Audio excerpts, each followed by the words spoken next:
Las opiniones expresadas por Chayo Busquets están avaladas por su amplia experiencia como terapeuta familiar y en el previo análisis de los casos que aquí se presentan. Bienvenidos. Esto es Chayo Contigo. Comenzamos.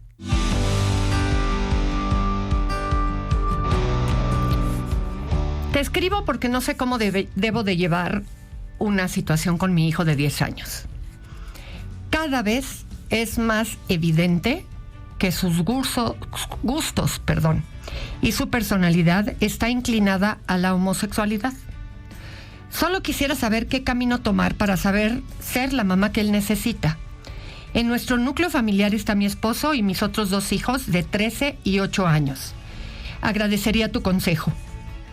Mira, sin duda alguna, y como lo he dicho aquí muchísimas de las ocasiones, la orientación sexual es algo que no es una elección, es algo simplemente que es. Y dada pues la edad de tu hijo, creo que simplemente hay que ir acompañando este proceso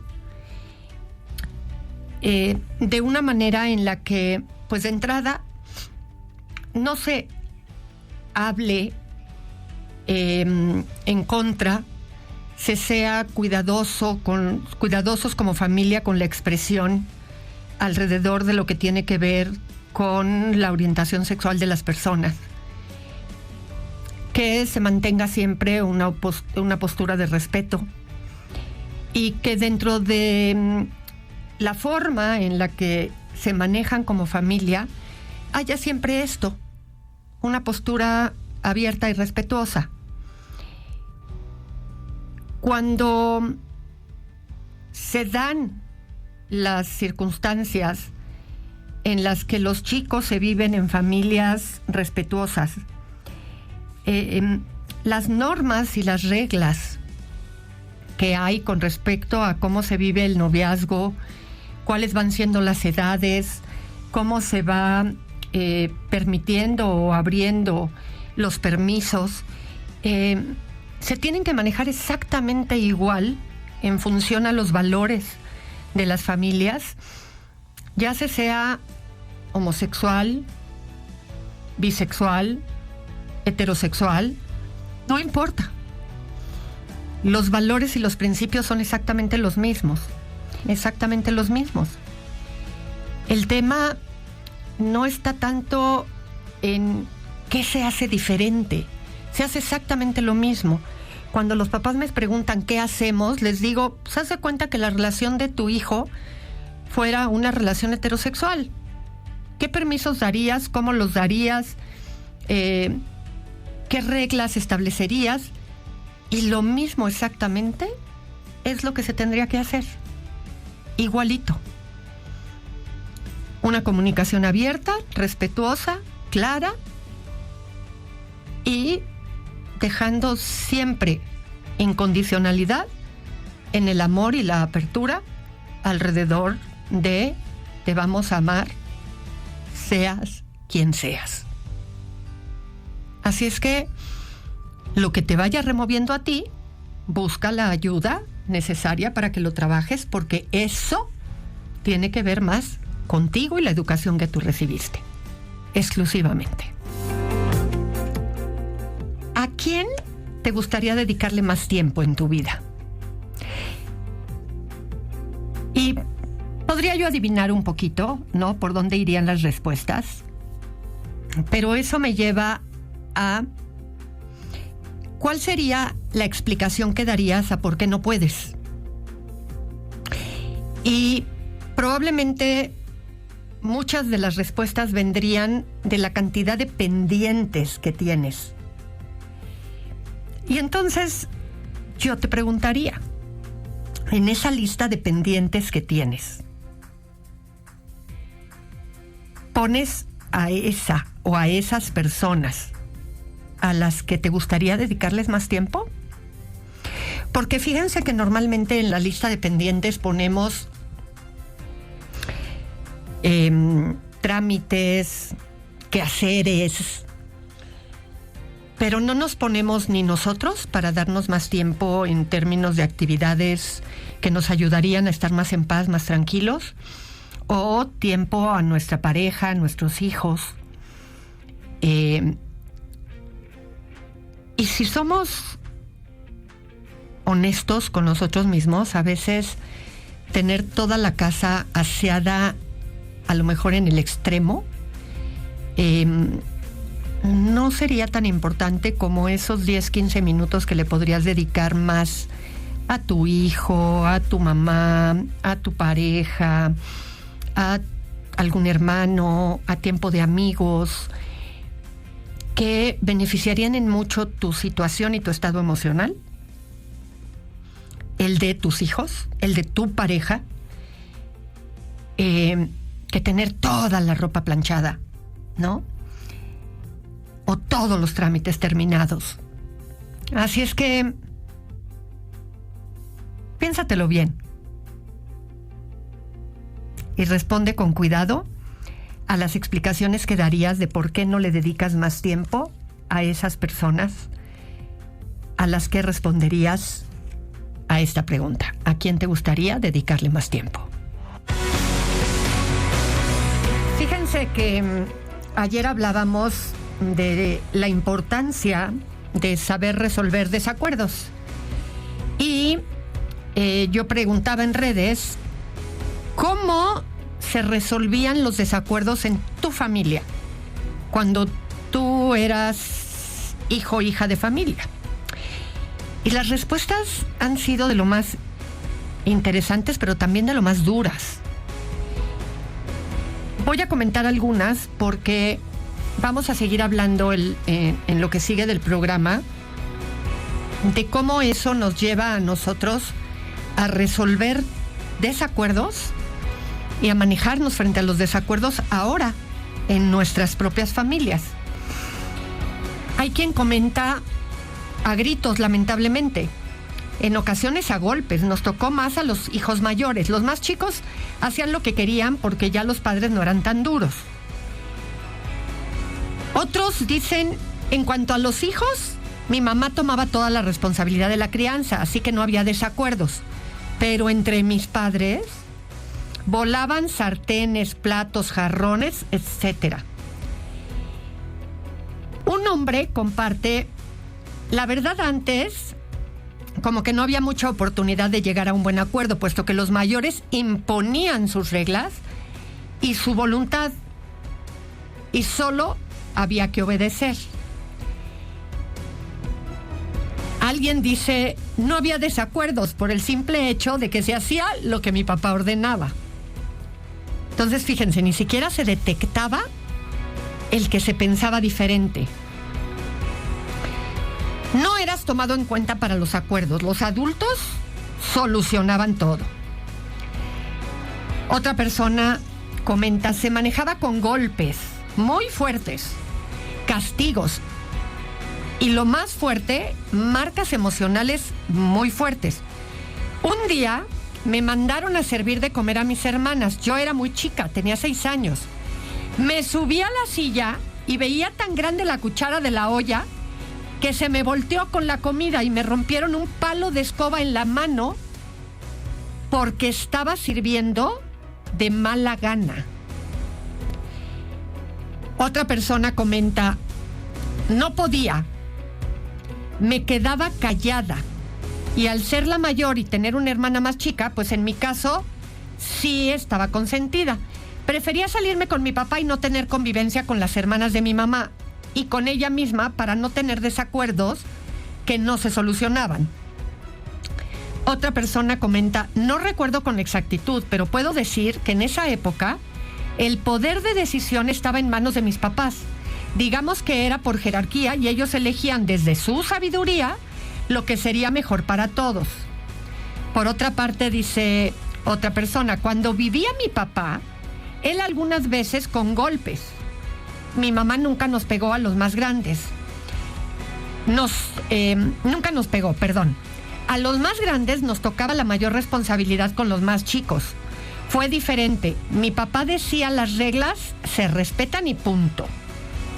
Y bueno, así más o menos en esa línea siguen los comentarios, pero es curioso cómo de alguna manera va cambiando la forma. Y más adelantito vamos a hablar un poco de ahora cómo estilamos este tipo de situaciones, porque sin duda alguna traemos esa huella. Y el tema es, ¿cómo lo aprendiste? ¿Qué hemos aprendido ahora? Pero ¿qué de eso de pronto nos puede llegar a traicionar? ¿Qué pasa con esto de los desacuerdos en casa? A ver, sin duda alguna, aunque vayamos haciendo conciencia de qué es lo que sucede, de cómo los acuerdos se tomaban en nuestra familia y cómo ahora, aunque estemos conscientes de que no nos gustaba la forma y hoy lo queremos hacer diferente, es claro que nuestro intento por hacer las cosas distintas no necesariamente hace que podamos abolir por completo lo que se hacía mal. Y de pronto, frente al estrés, frente a ciertos comportamientos automáticos que podemos llevar a cabo, claramente se sale aquello que recibimos como educación y nos vemos repitiendo patrones. Por eso tenemos que hacerlo muy claro, muy consciente y saber que no en todo, y de eso voy a hablar más adelante, no en todo vamos a poder poner en un acuerdo familiar las cosas que se tienen que llevar a cabo. Las reglas, por ejemplo, de la casa no es un tema de acuerdo. El contexto y la visión y el criterio del adulto importan por experiencia de vida. Sin embargo, hay maneras de establecerlo y formas de hacerlo. Lo cierto es que en mucho de lo que les compartí en el segmento anterior, de lo que estuvieron respondiendo, hay violencia, hay una forma de ejercer la autoridad con imposición que no aplica en la manera respetuosa de ser autoridad. Y eso sí importa que lo aprendamos a hacer de maneras diferentes.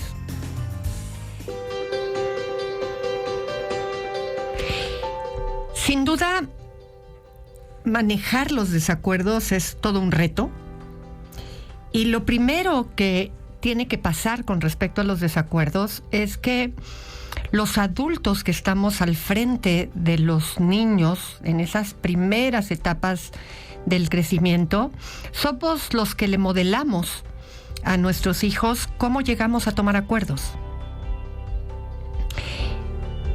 Si es papá y mamá, si es mamá y abuela que ayuda a cuidar, en fin, quienes son los cuidadores primarios, porque hay tantas diferentes formas de hacerlo, ¿no? A veces es papá y alguien más que está ayudando en el cuidado, esa persona que nos ayuda en casa, que trabaja con nosotros y que está al pendiente de los hijos, en fin, los maestros.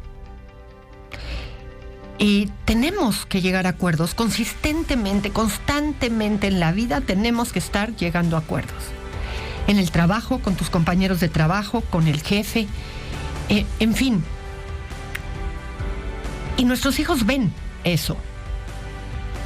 Hay algunas cosas en las que desde muy chicos podemos estar teniendo que llegar a acuerdos. ¿Qué ropa se van a poner el día que no van a la escuela, por ejemplo?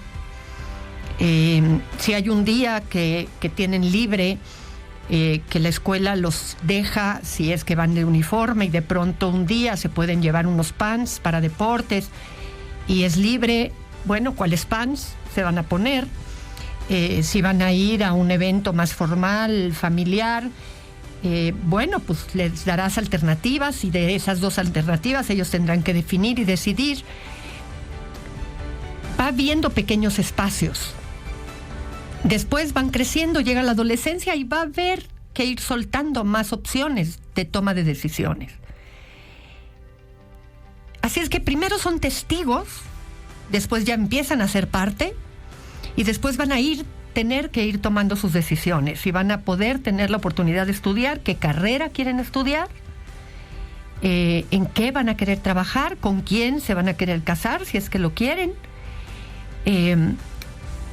Y de esa manera se va a tener que ir avanzando en la vida.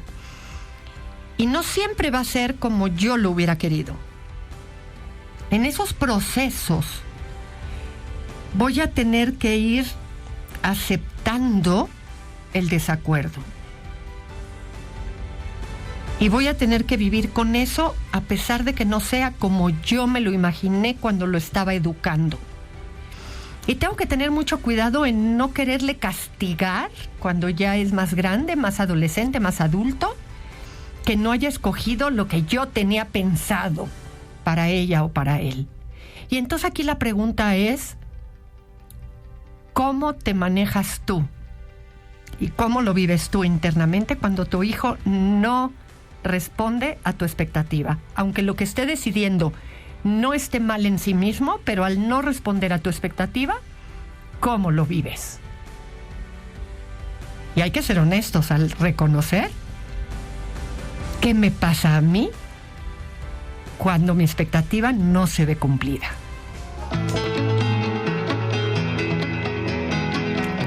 Fíjense que dentro del esquema de lo que hacemos aquí en Chayo Contigo, una de las cosas que también se vuelve muy importante es hacer reflexión sobre nuestro comportamiento, pero también sobre nuestro sentir. Todo lo que implicaría el desarrollo humano. Y una de las frustraciones que escucho a veces atrás de lo que me mandan, atrás de lo que me escriben, es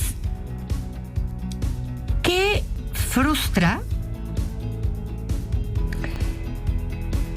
¿Qué te frustra? ¿Qué nos frustra a los seres humanos? Porque no logramos ser apreciados o reconocidos por algo que sentimos que es una cualidad, es una característica que es positiva, que aporta, pero que pocas veces llegamos a tener la sensación de que se reconoce en toda su dimensión. Y yo hoy me quedo un poco con esta pregunta para ti. ¿Por qué aspectos te gustaría ser más apreciado, reconocido? Porque no se le da el mérito, ya sea por quién y por qué. Porque hay partes de nosotros, hay partes que vemos de nosotros mismos que a veces no vivimos con la justicia que creemos que deberíamos de recibir. Y esa reflexión a veces es importante hacerla porque o no sabemos mostrarlo o no lo sentimos suficientemente valorado.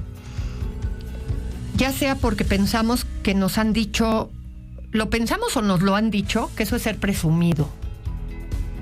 Y la realidad es que quitando esa falsa humildad, ¿en dónde estás frente a eso? ¿Cómo te sientes? Audiocentro.